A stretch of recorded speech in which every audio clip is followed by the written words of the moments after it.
Welcome to the Ohio Arts Council's Rife Gallery programming series for our current show, the 2023 Biennial Juried exhibition, juried by Dr. Melissa Crum, Yusuf Latif, and Jolene Powell. Today, we are thrilled to present artist DonCee Coulter. As a brief reminder, everyone tuning in today is in listen-only mode. Please feel free to utilize that chat function to ask questions, and we'll be sure to get to them during the Q&A portion of the hour. Also, please keep in mind that because we're presenting from separate locations, there may be some variation of bandwidth. So if one of us freezes up or the sound fluctuates, thanks in advance for bearing with us. All right, thanks everyone, and welcome, Don. Thank you, Kat. And also want to thank the Rife Gallery and the Ohio Arts Council for my inclusion into the show this year as well. So my name is DonCee Coulter. I am a fabric artist. And today what I want to do is kind of tell you a little bit about myself and probably the most frequent asked question that I get is, how did you get into creating fabric artwork? So I want to answer that as well. And then I want to take you on a journey with the actual piece that I submitted to this year's show, which is Indiscernible Faces, where you can actually see the process that I kind of go through. It's a very tedious process, and you'll see that, but also I wanted to show some things that didn't work as well. So I think it's going to be nice and entertaining. So from the beginning, just want to let you know, I'm from Columbus, Ohio, born and raised, so I am a local product. And again, I was known just for doing creating artwork through using fabric, and this could be like landscapes, portraits as well, and even some figurative work. But early on as a kid, I always knew that I wanted to be an artist. And as a kid, I had a whole lot of different interests that I would do. I was into sports as well. I was into movies. So there was a lot of disciplines that I was into. I come from a really creative family and mainly of musicians. But the one thing is trying to stay in focus. A lot of times I would get motivated to do other things, but no one ever had to motivate me to do art.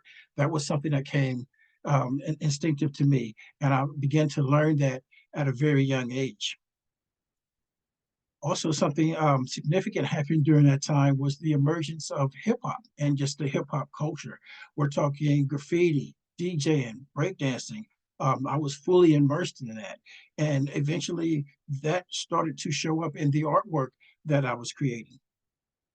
And I was, again, just really motivated and what I was doing and fully into the culture. So eventually I would even get into the musical side of it and cut my own demo tape. Now, I didn't say it was successful. This was actually a demo tape that I did. I actually shopped around to a couple of record companies, and then as you can see from the caption there, it didn't quite go as well as I planned, but you know what? We all can't be Jay-Z, right? But the interesting thing about this, though, I was really proud of this achievement because I had wrote every song on here, produced it, and I even created the outfit that I was wearing when I took the picture on here. And this wasn't the first time that I would jump into creating an outfit, and that's going to really get me started into working with fabric. So back then, we used to have jean jackets. And a lot of people would put like graffiti on their jackets. I wanted to take it to another level. I would go to a local department store, I believe Schottenstein's on Parsons Avenue in Columbus, Ohio, and we would buy these partly torn up jackets, and we would tear them up even more. And then I would paint scenes on canvas, and then later on just scraps of denim, and then have a seamstress kind of sew it in. So I had a different look of what I was doing from what everyone else was doing, and it was pretty much very unique. And at that time, there was a gentleman that really influenced a lot of what I was doing, but also what everyone else was doing. And he would go by Daniel R. Day, known as Dapper Dan. And if you guys ever have time, really look his story up. It's very interesting. And hopefully one day someone will make a movie on this guy. He was really the first hip hop designer, and at the time, I didn't know who this guy was, but I knew his work because you couldn't pick up an album cover without seeing a lot of the work that he was doing. you couldn't walk down the street and see a lot of things that he was doing as well. And it had a really influence on what I was doing. And the interesting thing about Daniel Day I also wanted to mention is that, again, he started out creating street clothing, and he eventually became the official designer for both Gucci and Louis Vuitton. So definitely look his story up.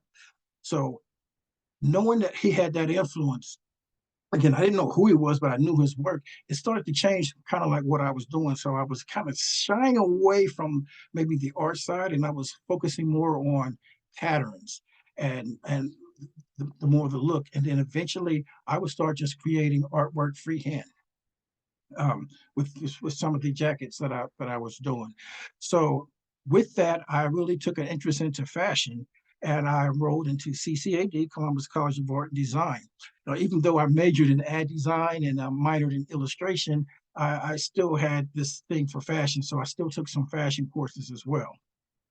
But the class I think that really kind of changed things for me was a color concept class, and we were studying Cubism, which is a style that was made popular by the great Pablo Picasso. And anyway, this assignment, we were looking at objects and we were kind of breaking them down into shapes and planes. And then it was kind of like coloring by numbers, where we would go back in and we would paint those different shapes and planes. And from that assignment, came up with some really unique artwork, and not just mine, just with some of the other my other classmates as well. And I think at that moment, this light bulb kind of went off in my head. And I simply said, this could be achieved even without paint. So at that point, I started experimenting with construction paper. I'm using that same concept. And this really helped me out because when I landed my first job um, after college, it was with Reflections Greeting Card Company, and that style really kind of helped me get into the door. So the early greeting cards that I was using was basically kind of off of that style. Again, just using that construction paper. Then eventually I would get into more of a classical style with acrylics, pastels, and even charcoal. But again, this was my first foray, really getting into using that type of style. Then I had a friend that went to Otterbein College, and he said, "Hey, we're having this party. It's an icebreaker, which typically happens at the beginning of a quarter or a semester, depending on what you're on in college." And he wanted me to design this poster, and I went ahead and designed a poster, which caught the eye of the dean of students there. And so I was called into the office, and he said, "Hey, I really like that flyer that you did. Um, we're going to have our Pan conference at Wilberforce University. I would love for you to design that poster." So I'm like, "Really? Well, no problem." So at that point, I got commissioned to do a poster at the Pan conference at Wilberforce University. And let me explain what Pan is first. It is the African American Greek organization, also known as the Divine Nine. So this went on over pretty well. At that point, I was invited back to the school, and at this point, I was offered a job at to do the Harambe, which is a collegiate publication, which was distributed between 7 schools, which was Ohio Wesley, Denison, Ohio Dominican, Kenyon, of course, Otterbein, Wittenberg, and then Capital University. And it was mainly geared toward minority students as well. From there, this actually then caught the attention of Purpose Magazine, which was a spiritual magazine. And I was asked to come on as a freelance illustrator. So this first issue that I did, it was basically with Martin Luther King, and I kind of used a cartoon style to recreate the artwork. And I was hoping to get the front cover of that issue, which unfortunately I didn't, but something good actually did come out of it. Um, so the editor called me into the office and said, "I have this youth purpose section here as a cartoonist, and I really like the style that you use. Would you like to assume the duties of this as well, to regularly come on as staff?" So this was really a big step for me, because now I was getting published nationally. It was based here in Columbus, Ohio, but it was actually circulated within 40 states. And the really good thing that I liked about this was I was giving full creative control of this cartoon as well. And it was geared again towards African American youth between the ages, I would say 12 to 21. And I got to address a lot of issues. Now, there were some obstacles because this was a spiritual magazine. So I would say a lot of it was maybe sugar coated, but it was a lot of compromise. But that was a really good opportunity for me at that time. But as I'm doing that, I'm also thinking about, remember you used to make those jackets and work with those fabrics. And then I started to really think about that class that I took back at CCAD. And I wanted to really get back into that.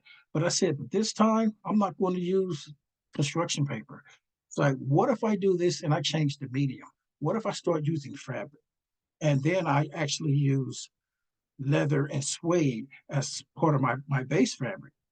I could really come up with something special. So at that point, I started creating these artworks, but I kind of kept it underground at the time. So it was more like it's a neighborhood thing where someone was maybe got a new apartment or they got some new furniture and they just wanted something to go uh, with that certain look. I would come in, create the artwork for them, and it was really good.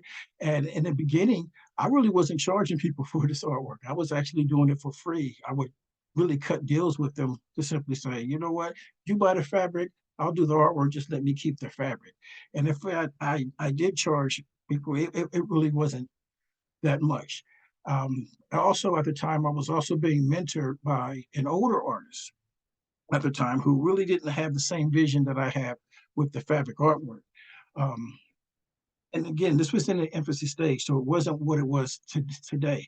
I had a really distinctive style of painting where I would use acrylic paint, mix it with either pastels or colored pencils, and then follow with a hard ink line.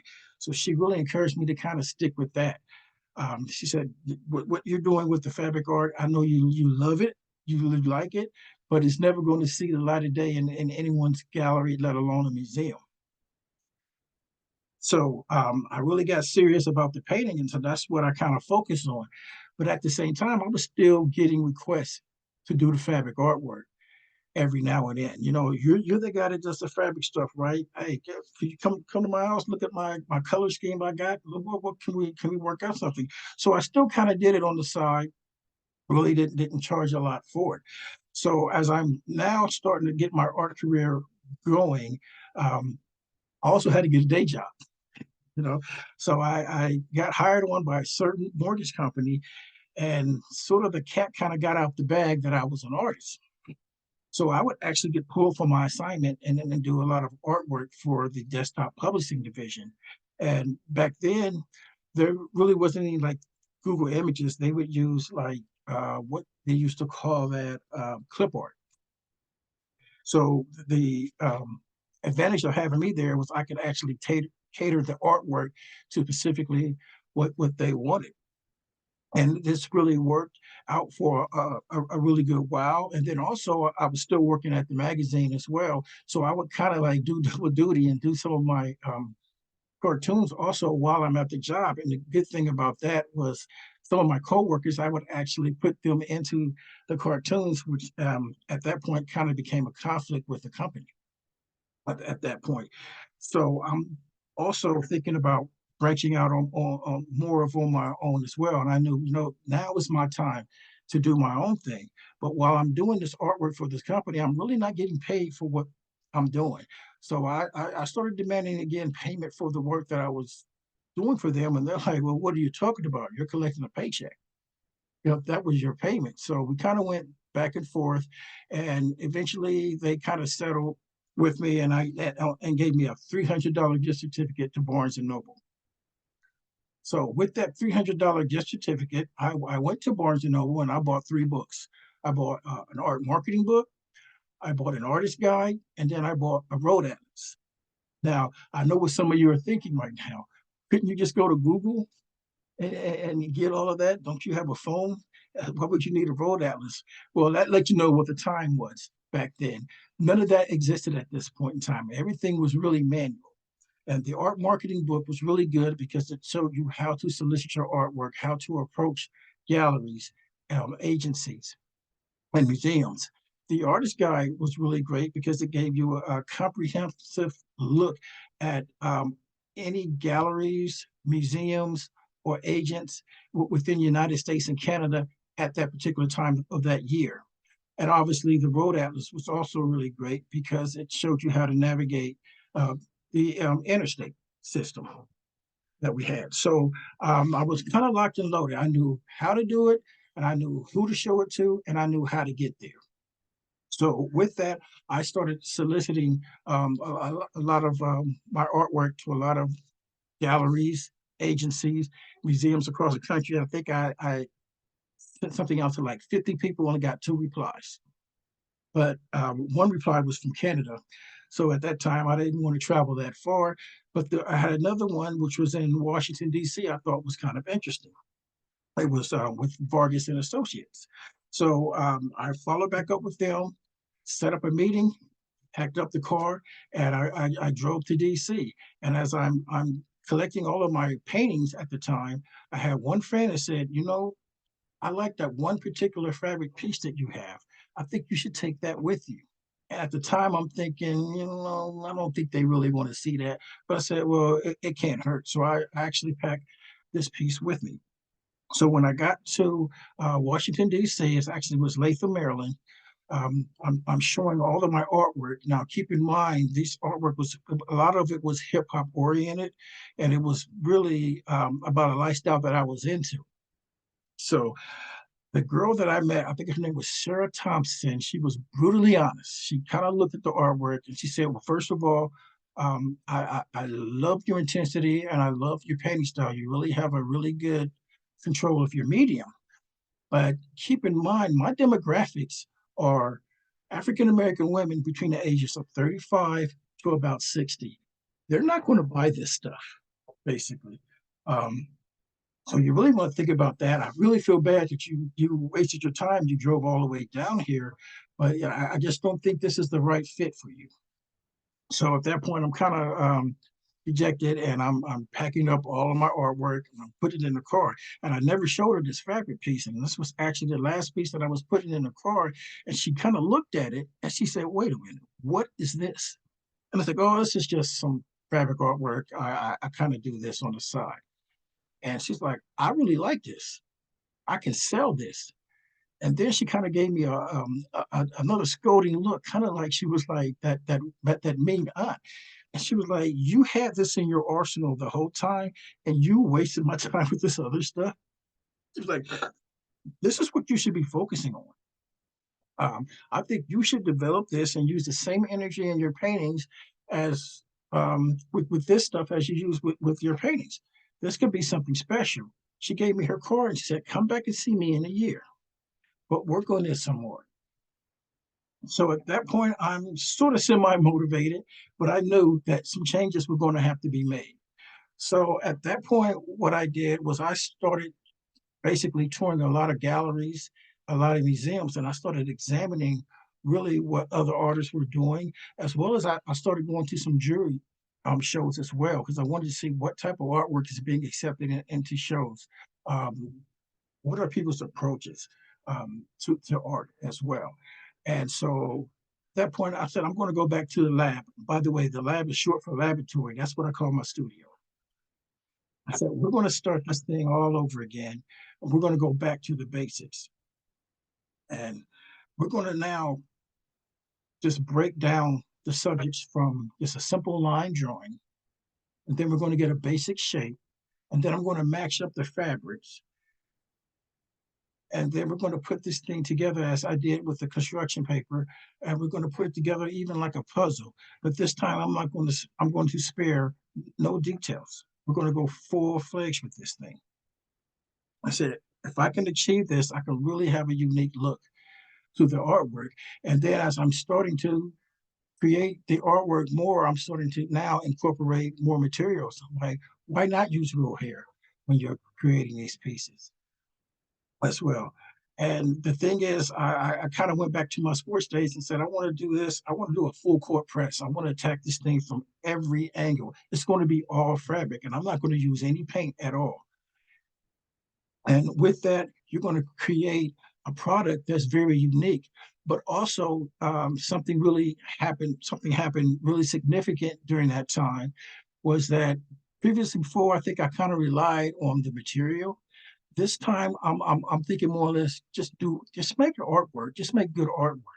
And if you can get people to think artwork first and then the medium second, it'll have a really good a profound effect on it. And then also, is your art saying something? And I'm starting to just reintroduce myself through the evolution of art. Make a statement with your art. Address some social issues as well, and then tell a story. So this is a three-part series that I did called First Avenue, and it started out really as just a conversation with a childhood friend of our old neighborhood. And we wonder what this neighborhood looked like back in the 20s and the 30s, and some of the things that had changed up to where the neighborhood now. This is the part two of it. And this kind of like was the neighborhood that I grew up in. And I didn't have to do any research when creating the part two part. This was just literally a snapshot of where I was, where our neighborhood was at that present time. And then we thought about the future. Where are things headed? And we would go to part three. And with gentrification really being a hot topic at the time, I thought this would be a really good, interesting piece. Again, we're going to take it all the way back from 1930 to the present. And as I'm doing this, I'm also going to tell a story along the way as well. And this became probably one of my most successful pieces. This piece has actually been traveled to places that I haven't even traveled to. But once I did that, I really thought that I was starting to really evolve as an artist. And then something significant would happen.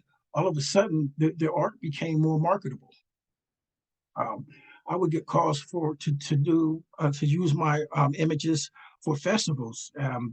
This particular one, even with the Lancaster Art Festival, the person that requested this image had no idea that this was made of fabric, and but they still wanted this artwork, and I thought that was again really significant because then I have achieved my goal. I got people to see the artwork first, and then the fabric or however it was created became secondary. And once that was achieved, again, it just took on its own identity of itself. This one in particular was with the Ohio Center parking garage. Now, this another artist actually had produced one of my pieces, and I thought he did a fabulous job. And I feel bad I can't remember his name, but the whole thing was I was starting to just get into different realms, and the artwork was just taking on, uh, you know, a whole new phase within itself. So with that, I want to talk about my entry into this year's um, show, which is Indiscernible Faces. So again, what I want to do is kind of take you guys on a journey of me creating this piece, and we're going to talk about some things that worked and some things that also didn't work. And before we get in that, I just want to talk about some fun facts. This piece was actually created in three separate countries. It was created in Germany, of course, the United States, and then also the Netherlands. And I also used fabric from four different countries: Germany, United States, the Netherlands, and Ghana as well. So how was this achieved? This was achieved through GCAC Dresden Columbus Exchange. So I'm definitely thankful to really have that experience. So what this program is that I don't know if many people know that our sister city is actually Dresden, Germany, to Columbus, Ohio. So each year, selected artists, we go through an artist exchange where they'll send an artist over here and we'll go over there. And I thought it was really good because you get to experience culture and just a whole new different way of living. And I thought it really had a really great profound effect on my artwork as well. So this particular piece right here, this is a building called the Fur and Kersher, which is anyone goes to Dresden, you're going to recognize this piece. And I actually created this piece on site as well, at least the line drawing. And as I'm creating this piece, there was a whole crowd that kind of gathered around, and I said, "You really want to see something special? Come to my art studio because I'm going to recreate this in fabric." So people would be able to come to the studio and actually see me create this right on site. So that was again one of the wonderful things about GCAC and GCAC. I'm sorry, Greater Columbus Art Council. Um, Wonderful opportunity. Really got to experience the culture, love the people there. And again, I support this program 100%. And again, with the Baroque architecture, it really had a profound effect on the artwork that I was doing as well. So I just kind of want to just kind of put that out there. And let's kind of get back to my entry, which is indiscernible faces. So as I start this piece, just the same as I would start with any other piece, we would start with some simple line drawings, and I'm working on the foreground here as well. And the first thing I want to do, again, get the line drawing. I will transfer that image onto tracing paper and then put that on the back of the fabric and then start cutting. And the most important thing in the beginning is to just identify a light source, because again, that's going to dictate how the buildings come out. So once that's achieved, then I will go and start working on the canvas as well. And then it's just time putting those images together. Now, the one thing I wanted to do was really, let me actually go back, I'm sorry. So as I got this image here, looking at the center, this is going to where I'm going to really kind of anchor this piece. And I wanted to create a really unique hotel. So I want to spend a lot of time on that. So as I'm working on a hotel, I'm going through the normal process that I go through with the leather, but this time I wanted to add a different wrinkle. I wanted to use a different material. So I'm using wood this time. I thought mixing the wood along with the leather would really be unique, a really good unique look as well coming in here. And then we want to make sure that I don't spare any details. I'm basically going all out. I think I even spent a week just working on this one piece alone. And again, it's going to anchor what I'm doing. So I want it to be very detailed, and I want to get everything in there. Every small little minute detail, I'm going to include that in there as well. So now I'm doing a little check-in and seeing where I'm at. And I already identify a problem. Now, maybe I put too much detail into the hotel, because by now the images that I have in the foreground, really not happy with. And I'm already thinking about maybe starting over and kind of just trashing some of these beginning images. Plus, on top of that, well, another thing is I'm working with some new material that I never worked with before, and I can already tell this material is not going to hold up. It was like a vinyl base, and I can see that over time it will probably warp. So I'm really just going to concentrate at this point on this centerpiece, and that's really going to be my focus. So the next thing I want to do is I want to create something to complement this building, and I really like working with the wood, so I kind of want to stick with that theme. So got some wood plaques, and I'm just starting to create a new building. And again, I'm just doing this completely out of my head. This building does not exist, and I want it to really be unique as well. So you can see again, I'm just putting in some details on here, and a lot of times I don't even know where I'm going with half the time with what I'm doing, but I'm just kind of going with the flow here. Now this one was interesting because also it's also vinyl based, like some of those other buildings I was doing. But this time I kind of learned from that, you know what, I'm going to treat this one different. So if you really see the edges, I don't know what they would really call them, but there's really a wood base that's reinforcing those edges. So that's going to stop the warping, as well as there was another piece of vinyl that I would put up under that to help. And then I would use the leather and sways to build on top of it to kind of weigh it down. That way it'll kind of solidify that vinyl, and it'll stop that warping and basically achieve the goal that I wanted it to achieve.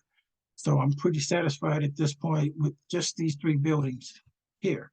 So I'm kind of doing a check-in to see where I'm at this point, and I'm pretty satisfied. So now I'm going to go into a third building. Now, as I'm creating this building again, I'm just doing this freehand, and I just start out with a basic shape, kind of start cutting, and I'm starting just to add some things to it. And the most interesting thing I think about this building is when people see it, um, they were like, "This was really planned out very well." And I'm like, honestly, it wasn't. I was just kind of, again, going with the flow, kind of creating what I could create, but I really like how it turned out. So now I'm going to work on another building, and I really like the bottom half of this more than the top half of this building. Initially, I kind of liked it, but then once I kind of put everything together, I really wasn't feeling the top half. Plus, proportion wise, I don't think it was really fitting. So I wanted to kind of go another direction. And honestly, I think I wanted to go with a different color with the top as well, something that was a little bit um, more solid. How about a brick red? So now I'm coming up with a different concept of a building, and I think this is a much more better fit than the previous one before. So I'm going to go ahead and go in and start adding some of the details with it as well, and just kind of make sure I'm kind of comparing the two to see, did I make mistakes? Should I would have gone with the previous one? No, I think I like the red better. So clock tower, got to have a clock tower when I'm creating buildings, and then I'm going to just use my signature style and just put my own little touch on it, put a spire on top of it. And I really like using the turquoise and the blue. I think it really highlighted that building pretty well. Now at this point, I'm this is working on some more background buildings as well, and I think it's really important that when I'm doing this, that I put as much detail and as much attention, um, even in these smaller buildings, as I'm doing with some of these other ones. And then this is another check-in at this point, just to kind of see where I'm at. Some of these buildings I like, some I don't, yada yada. Now I'm going to work on the front facade of this building here, and really indecisive as where I want to go. So I'm just testing out, and I'm trying different things on here as well. So as you can see, again, I'm working on just different concepts, um, seeing what works best. Very time consuming, but I figured, this building's going to anchor this piece, so I got to put that time in. So at this point, I kind of settled on a building. None of this is glued down at this point. I'm still kind of moving things around, seeing where I'm at on here as well. But I was satisfied with what I had, so now we're going to put the sidewalks in. So now I'm really kind of just positioning everything to where I want it as well. And now I'm going back to some of the previous pieces that I worked on, just adding more details. Really like this kind of blue material for the roof. The texture was perfect, and then I just kind of like the contrast with the blue against the brown as well. This building, wouldn't know what kind of style this really was. I got Art Deco if you ask me, but I don't know if some of the experts might say something else. But it was fun to create, and just coming back in, doing those extra details. Now, this building right here, if you're from the Columbus area or you're familiar with the Columbus, it might look familiar to you. And it was loosely based off of the Levesque Tower when I created this building. And normally I don't use references when I create buildings, but the Levesque Tower is just kind of one of those buildings that are special to me. So yeah, I had to try to replicate it here. So again, I'm going back and just putting some more details in some of the buildings that were previously created. I'm pretty happy with that. Again, this is another one of those buildings that's going to be in the far background. But again, I want to put the same amount of energy and attention to detail as I'm doing some of those other buildings. So again, remember we talked earlier, I want to do what's called a full court press attack when I'm creating this artwork. So I'm going to put the same amount of detail in the small things as I do the more bigger items. So at this point, this is another, what I call another check-in to kind of see where I'm at, moving things around. Nothing is again, nothing is solidified or glued down. I'm just kind of really getting an idea of where I want to go, what direction, and if I want to make any last minute changes or anything on these buildings, I can do so. Now, with this piece, this is going to be in the upper left-hand corner. And I thought putting these slides in would be nice because you get to actually see me create a building from the beginning to the end and kind of really get to see that process. So again, the first thing, everything starts with the line drawing. Once that line drawing, I want to identify the light source. So I'm going to select fabric and I'm going to start cutting accordingly.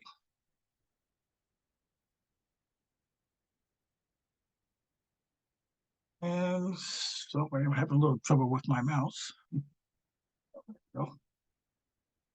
So I want to, again, want to get all the details in there, nothing, it's getting left behind. When you look at my artwork, I really want to draw your eyes in. So I want to capture every single little detail. And again, I'm very light sensitive as well. So all the details, again, I'm going to be really meticulous about making sure I get those in there. And that basically, you get to see that building from the sketch all the way to the end. Now, this was a piece that I was working on. This was going to be the building in the lower right-hand corner. This one was very interesting because I made a huge mistake actually when I was creating this. And sometimes you kind of just go by your instinct and you want to do an eye test as opposed to really kind of measuring things out. But I felt really good about this building and I really like this design. But as you'll see, when I went to do another check-in, there were some things here prospectively that really wasn't working. Again, the car was kind of out of perspective, but more importantly, was this building was also out of perspective. And at that point, I was really attached to this structure, and I really wanted this to work out. I knew how to fix the car, but not quite how to fix the building. But the stubborn part of me just told me to continue to keep creating. I don't know, maybe I'm thinking if I, keep creating it, I'll fall in love with it and I'll just put it in there. But eventually, after a couple of days, I kind of came to my senses and I had to discard this part. Again, just kind of taught me you really can't take shortcuts when you're doing this. I learned from this one, no more eye tests. You got to measure this out. You got to get these perspectives right or it's going to ruin the piece. So at that point, I wanted to kind of focus on something different. So let's go ahead and start putting some trees and shrubberies in. And for the trees, I wanted to use actual wood. I thought that would be a really good touch. And I went to Joann's Fabric and found this wonderful fabric that I could use for the leaves. I thought that would really be a really good touch, as well as some other materials to do the shrubbery with as well and get some greenery in. So this is going to be the second attempt. This is going to replace the previous old school car that I had, but this time it's measured out. And as I finished that car, put that in. It was again, a perfect fit. Perspectively, again, it was correct. So now I'm going to work on also another car. This is going to be just a kind of a partial scene of a car. So it's got actually going to have it coming out of the shadows of a building. And then we're going to get another one. As you can see, I really like making cars. I think they were really fun to do, and a lot of detail in them as well. But the most part is that they're fun. So we're going to also add some shrubbery and some greenery to the scene. I think it's going to really enhance it. And as far as the hotel, you really can't have a luxury hotel without having a doorman. So just want to get those little small touches in there as well. So at this point, I don't want to make the same mistake that I made before. So I have what's called the bookend effect.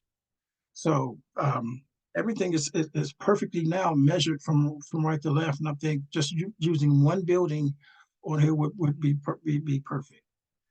And we're going to put some shadows under the cars as well. Start to develop the streets to really kind of bring those things out. Now, again, I got the perspectives right, so now it's a matter of just creating something unique. And I thought with this building, I wanted to do kind of like a brick pattern, but I also wanted to do more like a triple facade um, of a building. I thought would be real unique, and then also the colors that I choose more specific. At this point, I kind of had the blue turquoise car with that building, so why not use some of that, incorporate some of that into the building as well, and as well as the brick red as well with the triple facade on here. Now we're going to just start adding some people to get this a little bit of a personality. Now, one of the things is that it does kind of look incomplete because again, it's not going to be full figures. And one of the reasons why I chose this option is with this piece, I really wanted the architecture to kind of stand out.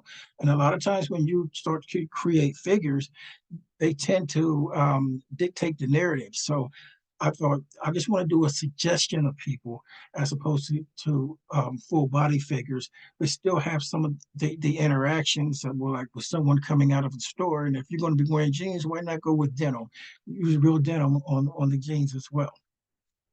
So at this point, I want to do the other building on the other side. Again, I got the perspectives, and at this point, I am in actual Germany at the time, and I'm 3 weeks in, and really hadn't really made any progress. So I said, let's just get a basic shape and just start doing some things. I like the brick pattern that I started with the previous building. So why don't I kind of mimic that kind of to bring it in as well? And a lot of this was just me observing what I saw in Germany. Even though this building doesn't exist, it kind of had that feel to it. And I kind of got the feeling that I was kind of solidified as my label mate, who was from Austria, but actually he spends time in Germany. He looked and he saw this piece and he said, "Oh, you've been to the Altstadt." And the Altstadt is basically the old town Germany. So he really thought that I captured that feel with this piece. So I was really satisfied. So the big challenge though is when I get this back to the United States, want to make sure it fits in to what I'm doing. So once I got back to the States, I put the building in and it was a perfect fit, but it was almost too perfect. If you look at the other building in the background, they kind of blend in together. So at this point, I'm going to have to find a way to separate the two. And I think I got a pretty good idea of what I want to do. While I was in Amsterdam, I was just kind of observing a lot of what I saw, and I started creating these little trinkets or little ornament things that I was doing. And this I did have to do an eye test because again, really wasn't expecting to create that. But when I came back, the eye test worked. It was actually a perfect fit as I started to add on some enhancements to the buildings that already existed. And with that, I think I was solved the problem as far as making separation between the two buildings, the one in the background and in the foreground, the first thing that I did was I started adding some trees um, in the background. I thought that really helped separate it.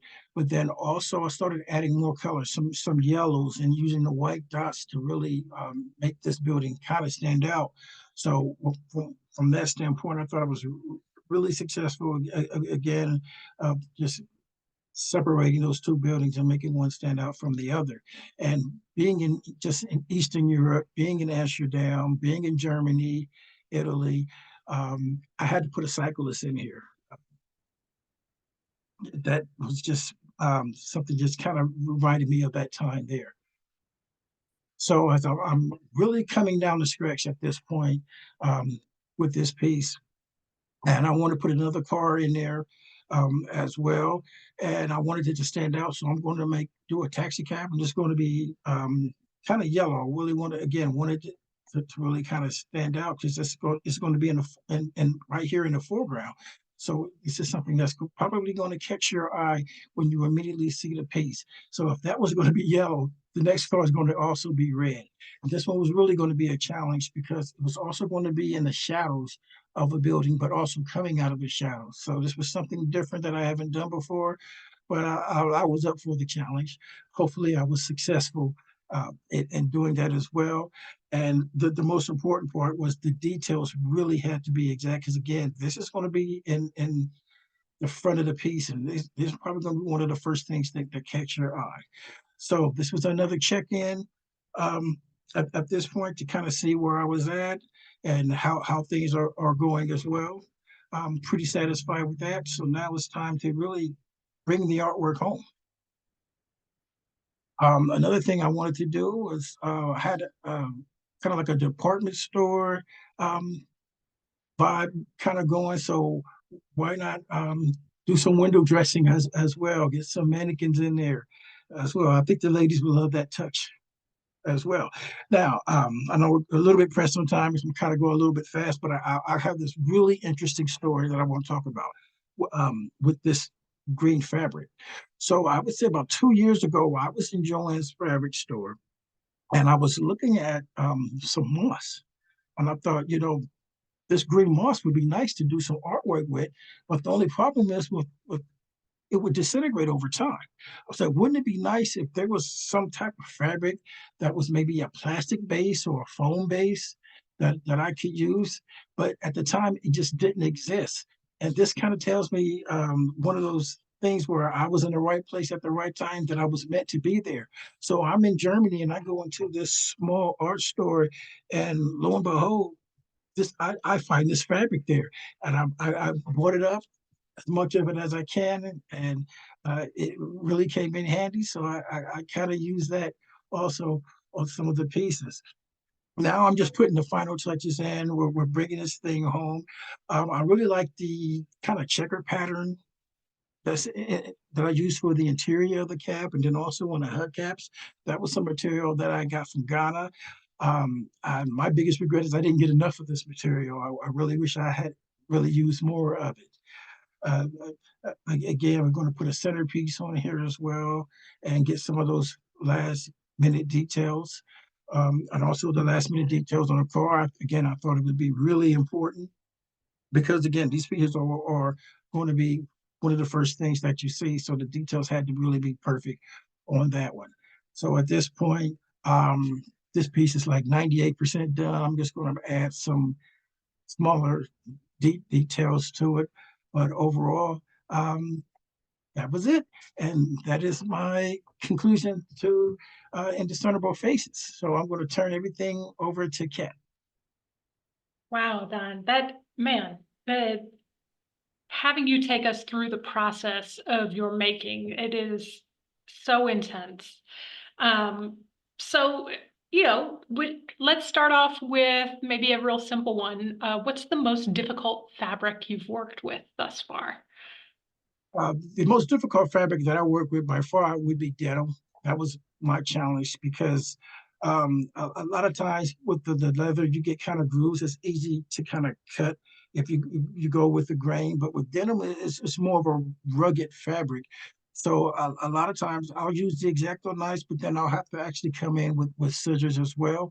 And then also the difficulty with the denim is you have to have the right glue as well. I wouldn't use the same glue that I use on leather that I would use on denim. So that would be the most challenging.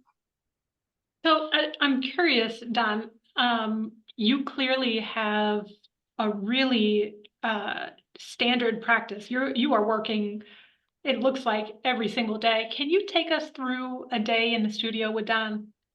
Tell us what it's like. Are you an early morning studio person? Do you have like a room? Is the lab a specific room? Is it a place outside of your home? Do you like put on music? Do you listen to tell us about your studio practice.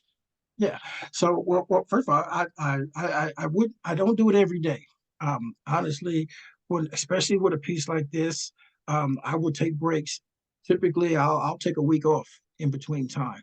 But when I do work, yeah, it is constantly day after day.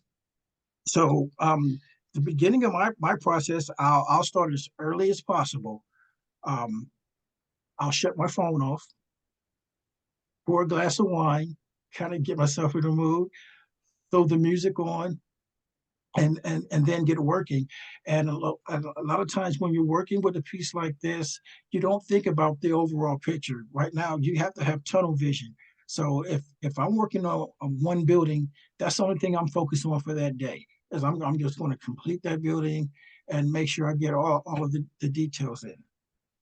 But the lab, it's my spare bedroom in my apartment.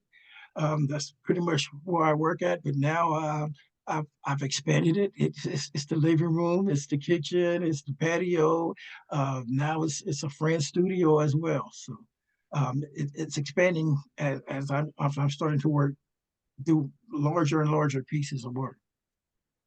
So I noticed in one of the photos you had corkboard behind the work. When you're placing works, do you have to have a really specific kind of material that's backing it so that things stay in the same place? Because you say you move things around quite a bit, and I know that fabric artists that do maybe improvisational quilting, they have big kind of cork boards or things like that that they pin into. It doesn't look like you pin though. No, I really don't pin, but basically using a cork board or if it's just cardboard, that's typically one thing. It helps preserve the blade, so the blade can be can last a little bit longer. But also, whatever if I'm working on a table or something, it's also to minimize any damage to that table as well. So That's it kind great. of serves two different purposes. So you mentioned that a past goal of yours was for folks to see the art first Mhm. and then the process. And now that you've accomplished that goal, what's the new goal? Well, yeah. First of all, yeah, when I first started out doing the artwork, um, I wanted people to recognize the medium. This is fabric artwork. But as I started to evolve, I realized that it was more important for people to really just kind of see the artwork for itself and see the medium second. So once that was achieved, I thought I had fully again became evolved.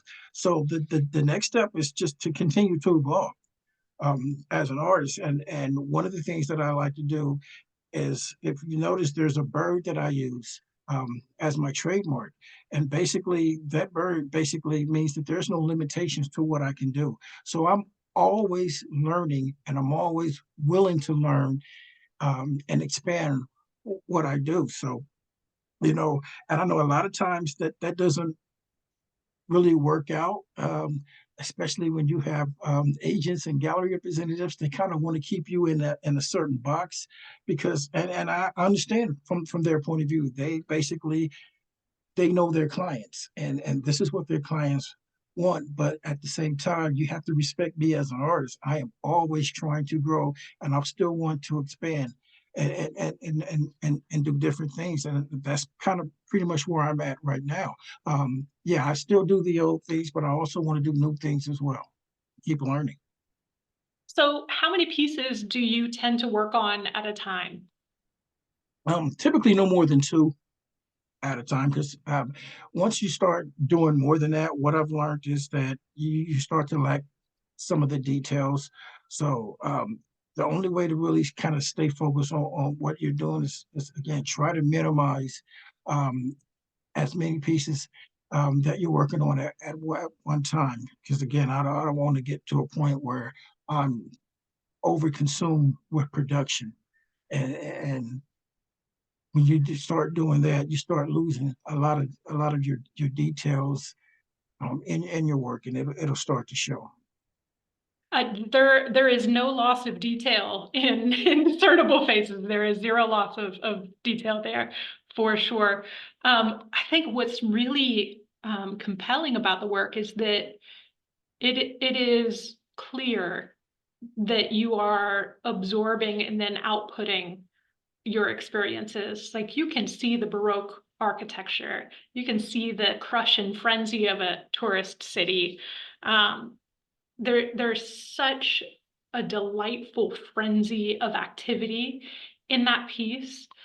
And I'm really curious if you have works, whether it's this one or others, that you feel really, really compelled. Every time you look back at it, you're just like, man, I really did that. Yeah, I don't know if I say we would be compelled or kind of reflect, but obviously once when I beginning when I started doing this artwork, yeah, I did kind of have that feeling where I was looking like, man, did I just create that? But um, at now, generally, I'm a kind of a quiet person. But what that means is that I'm observing a lot.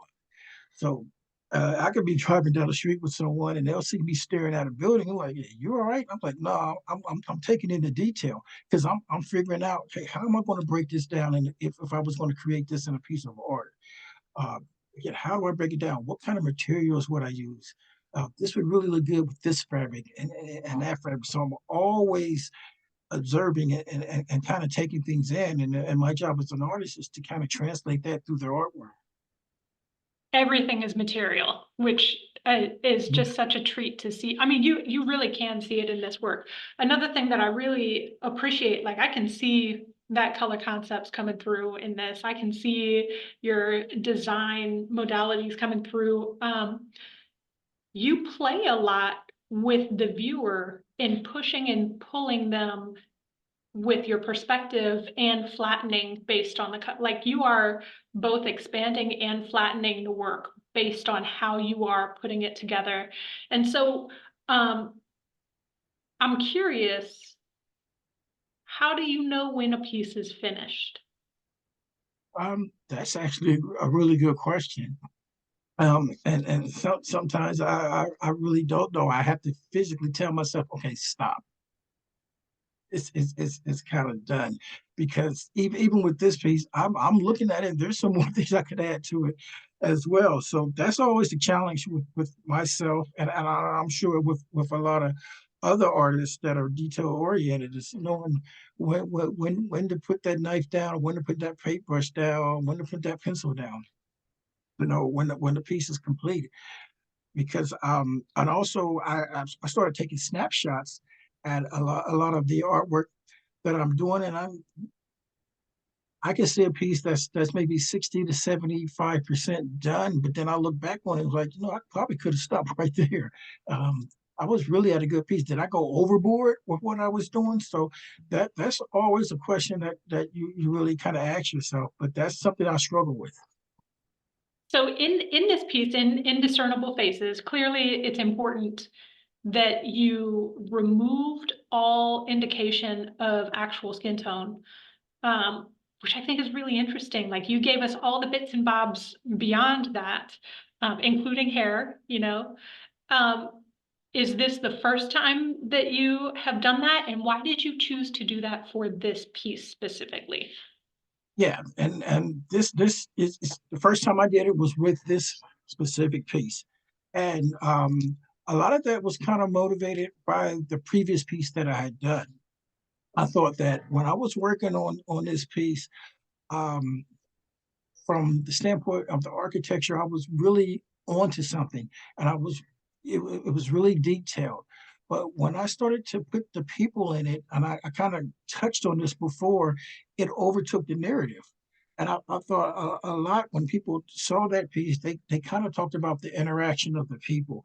They look at the eyes and the expression, which was really great. But that basically had taken over the narrative of the piece. So with this one, um, I wanted to just show a suggestion of people, not actual figures, because I wanted you to really focus on the architecture.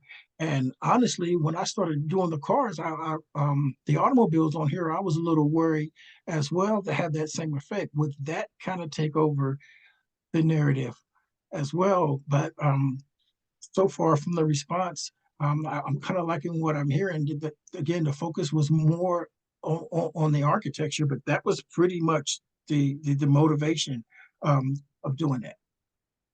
Great. So, final question here. I love that you took us through the journey of your artistic career and how you navigated the different offerings and the different what could be perceived as rejection or failure, but really was just a fork in the road to your path. So my question within that is, what is your advice to artists that are starting, whether they're young or older, looking to progress and find their voice? Because you have a really clear voice as it. Like if I see your work, I'm like, oh, that's Don. What is your advice to an up and I, coming artist? the best advice I can really give someone is trust your instincts. Again, when I first started this, I talked about being mentored by another artist, and again, she didn't feel the same way about this fabric artwork um, that I did, and obviously that others did. And it wasn't really that she was wrong. Again, this was in the emphasis part of me doing art. She just didn't have that vision of where this could go. And when I took it to DC, I met someone who had that vision, who saw what I was doing. And one of the things she simply said was, um, the same energy that you have with your paintings, put that into what you're doing with this fabric work, because this is something that I could sell. So, in terms of really giving advice, I would always say just really trust your instinct. Um, Number one, and again, just like you said, when things don't go your way, that's just an obstacle. It's just something that you can learn from and move on. Don't really beat yourself down, because again, everyone's not going to like what you do. Everyone's not going to see your vision, and the only one that's really going to make this thing come to fruition is yourself. So yeah, trust your instincts, and especially as an artist, you really have to be strong, because you're going to hear the word no a lot. I personally, I don't think anybody has got more rejection than what I've gotten, but I've never let that stop me. I always kept pushing forward. Excellent. Well, you all should know that this piece was selected as one of the jurors' choices. So come and see it in person if Thank you you. haven't already. Thank you again, Don, for the generosity of your time and talent. And thank you all for joining us for this artist talk by DonCee Coulter as part of our programming for the 2023 Biennial Juried exhibition. I'd like to give a special thank you to the jurors, Dr. Melissa Crum, Yusuf Latif, and Jolene Powell. A big thank you to all the participating artists, as well as the Ohio Arts Council's board, Ohio legislature, and the governor who support the Ohio Arts Council, this great space, and of course, Ohio artists. Thanks everyone, and have a great day. Thank you.